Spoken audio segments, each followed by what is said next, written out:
시청자 여러분 안녕하십니까? 헬로티비 뉴스입니다. 서울의 집값이 다시 들썩이고 있는데요. 서울시의회 시정지물에서 토지거래 허가제가 도마 위에 올랐습니다. 손성희 기자입니다.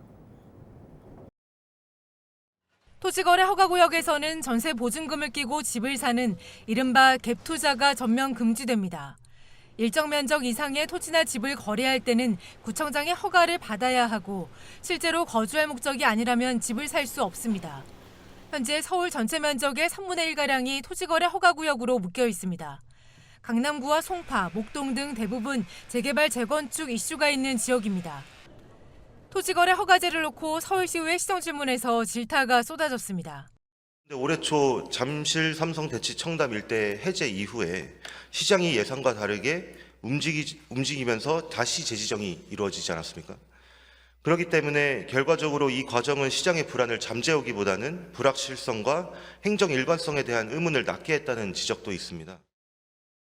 토지거래 허가구역이 확대되면서 부동산 투기 수요가 규제가 없는 지역으로 몰리는 이른바 풍선 효과에 대한 우려도 제기됐습니다. 실제로 토지거래 허가구역이 아닌 성동구의 경우 2월 이후 16주 연속 아파트값이 오르고 있는 것으로 나타났습니다. 이에 대해 오세훈 서울시장은 해당 지역의 토지거래 허가구역 추가 지정 가능성을 언급했습니다.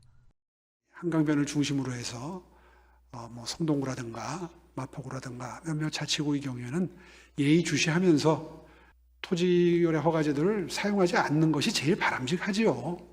그래도 시장 상황이 비상 상황이면 또 사용하지 않을 수 없을 수도 있습니다. 서울시의 오락가락한 토지거래 허가제로 부동산 시장의 혼란은 더 커지고 실수요자들만 피해를 보고 있다는 지적도 나왔습니다. 서울시는 올해 초 토지거래 허가구역 일부를 해제했다가 집값이 급등하자 한 달여 만에 다시 지정한 바 있습니다. 시장의 성급한 정책 결정으로 갭투자가 다시 성행했고 학군지 이사를 준비하던 청년 부부들도 갑작스러운 집값 상승으로 날벼락을 맞았습니다. 해당 지역에 살고 있던 실거주자들은 갑자기 집값이 올라서 재산세만 더 내게 된 상황이 왔습니다. 여전히 서울 집값은 그 사태 이후로 요동치고 있어서 토어제 정책 실패의 여파는 계속되고 있는데요.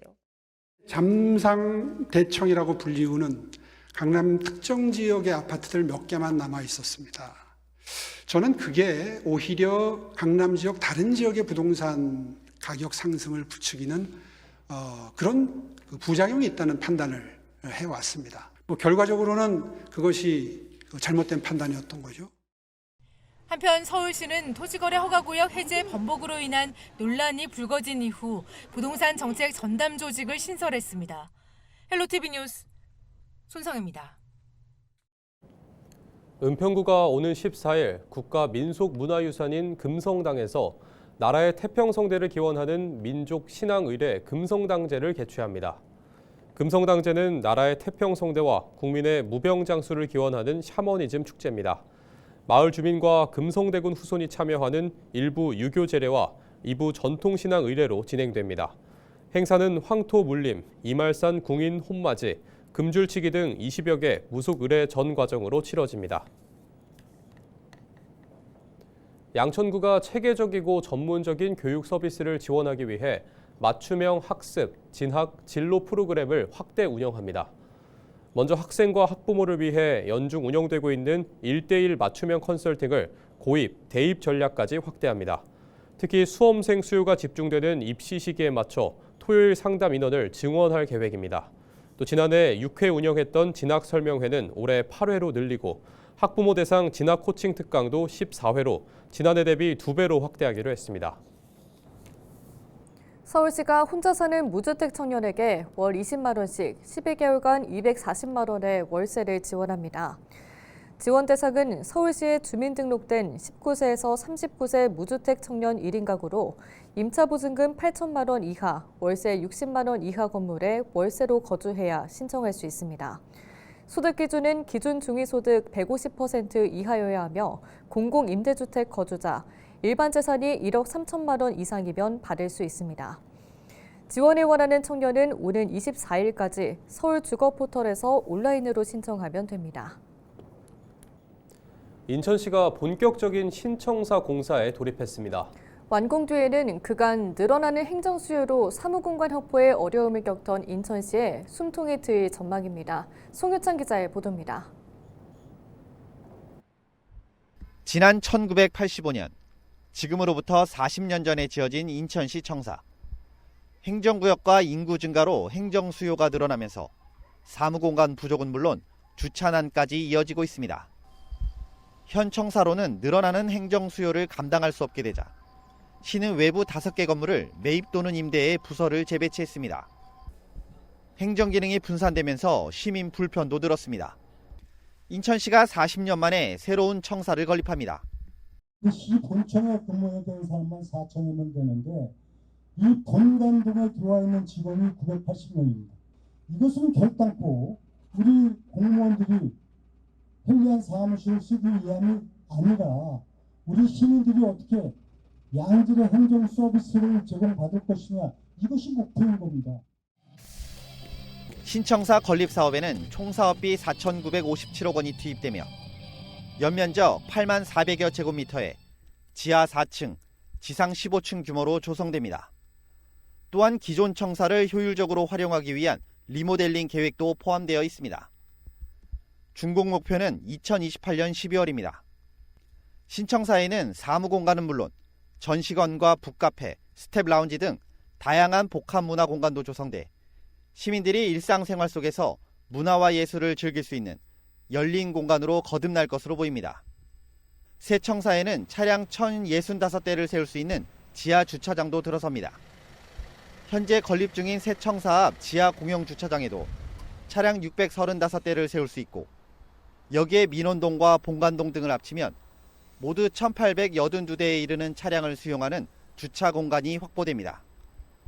이번 건립 사업에는 특히 지역 건설업체 참여를 높이기 위해 조례에서 권장하는 지역 하도급률을 70% 이상으로 최대화했습니다. 40년 만에 새롭게 건립되는 인천시 신청사.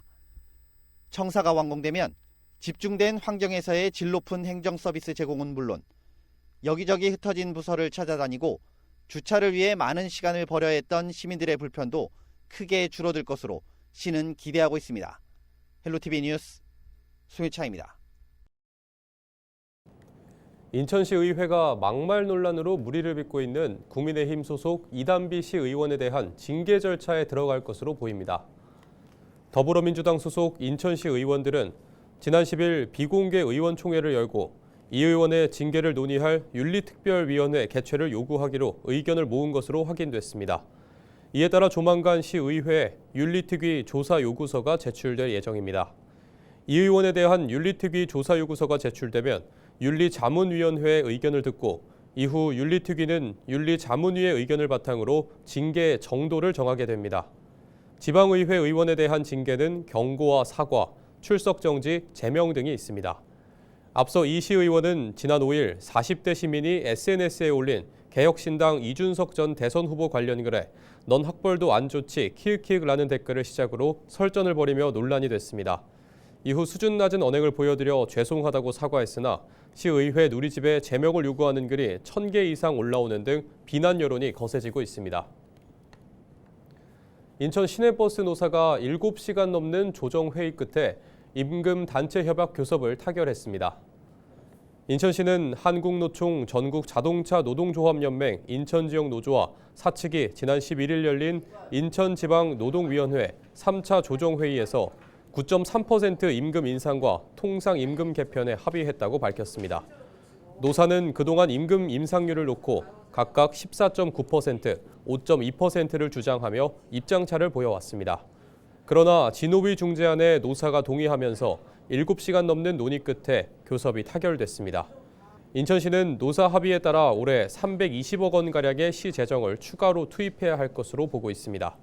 한편 인천에서 준공영제로 운영되는 시내버스 업체 34곳 중 해당 노조가 대표로 있는 업체는 29곳, 운행 차량은 1,707대에 달하고 있습니다.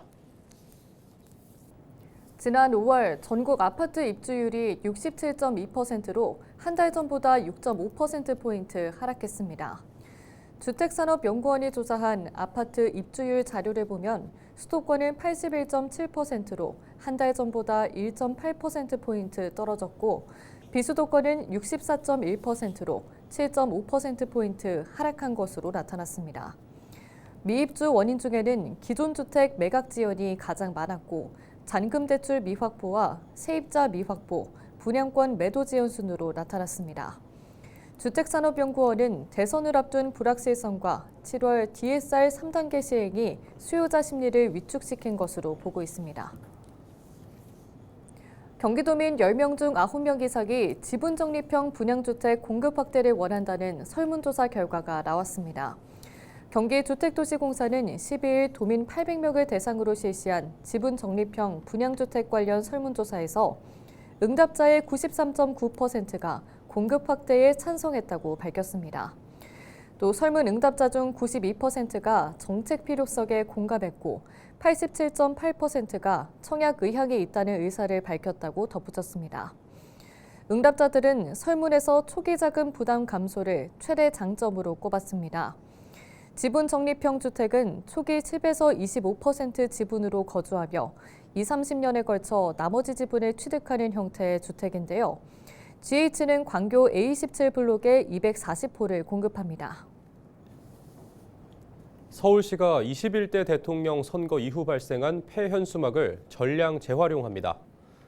이번에 서울시가 수거한 폐현수막은 7.3톤으로 이 가운데 2.7톤은 서울시 폐현수막 전용 집화장에서 부직포 원료로 재활용하고 나머지 4.6톤은 자치구에서 자체 활용 예정입니다. 한편 지난달 문을 연 서울시 폐현수막 전용 집화장은 자치구에서 개별 처리하던 폐현수막을 체계적으로 처리할 수 있는 시설로 현수막 10톤을 보관할 수 있는 공용 집화장입니다. 지난 1년 동안 서울 시민은 문화비로 평균 21만 4천 원을 지출했고 7번 정도 문화 관람을 한 것으로 나타났습니다. 서울시가 발표한 2024 서울시민 문화향유 실태조사 결과를 보면 서울 시민이 지출한 1인당 문화비는 평균 21만 4천 원, 문화예술 관람 횟수는 7.2회로 나타났습니다. 2년 전에는 문화비로 16만 8천 원을 썼고 문화 관람 횟수는 4.6회였습니다. 온라인 매체를 이용해 문화예술 디지털 콘텐츠를 소비한 경험은 81.5%로 2022년 대비 8%포인트 증가했습니다. 문화예술 관람과 참여율이 높은 연령대는 55세에서 64세, 가장 낮은 연령대는 75세 이상으로 나타났습니다.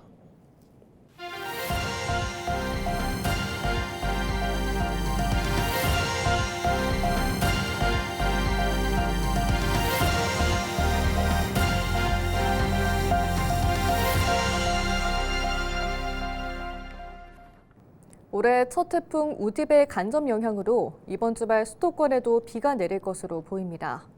11일 베트남 다낭 동쪽 해상에서 발생한 1호 태풍 우딥은 중국 광둥성 쪽으로 북상하다 16일 상하이 남서쪽 내륙에서 열대 저압부로 약화해 소멸할 것으로 전망되고 있습니다.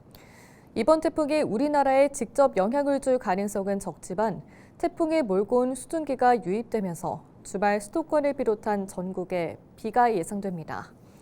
서울과 인천, 경기에는 14일 비가 예보돼 있으며 예상 강수량은 5에서 20mm입니다. 경기도교육청이 지역기관 기업과 협력해 공유학교 운영 확대에 나섭니다. 도교육청은 지역기관이 기부한 교육자원을 활용하거나 기부한 프로그램을 재구성해 운영하는 경기 공유학교 공헌형 프로그램을 확대 운영합니다. 이를 위해 최근 한국과학창의재단과 업무 협약을 맺고 재단 소속 198개 기관의 교육자원을 활용하기로 했습니다. 이와 별개로 각 지역 교육지원청에서도 병원과 협회, 대학과 협력해 강의와 실습, 심화교육을 잇따라 개설하면서 맞춤형 공유학교를 확대하고 있습니다.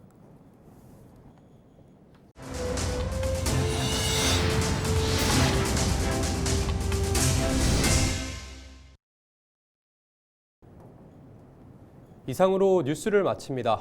저희는 언제나 지역민 여러분과 함께합니다. 시청해주신 여러분 고맙습니다.